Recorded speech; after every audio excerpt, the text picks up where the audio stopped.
Hey, Brian from Garage Mahal. This is the Navage nasal care system. Uh, and it comes with these salt pods. But then when you start buying these, that can get a little pricey. So I figured out a hack on how to basically bypass this unit from not using your own like Neti salt or your Neti Pot salts or whatever. So if you have one of these salt pods that's left over, the carcass, if you will, what you do is you take out this aluminum foil piece completely. So rip that off.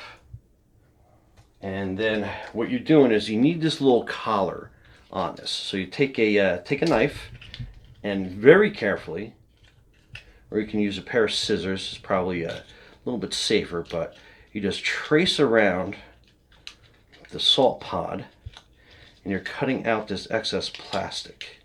And again, be very careful, be very safe doing this. And always cut away from you. Okay, so you're basically left with like this little carcass piece.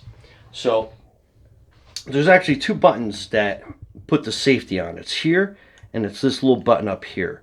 So to bypass it, this bottom button is you just put that little salt carcass in there, and you can keep it there. Make sure you rinse it out and clean it and stuff.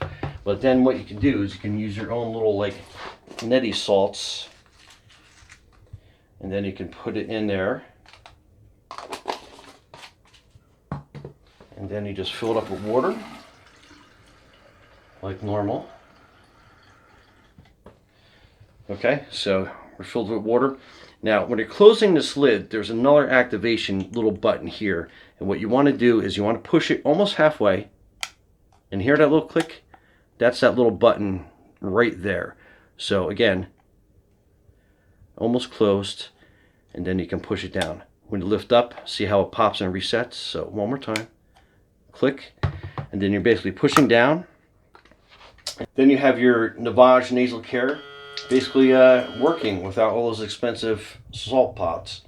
Anyway, Brian from Garage Mahal. Hope you like that hack. Thanks for watching. Be safe out there.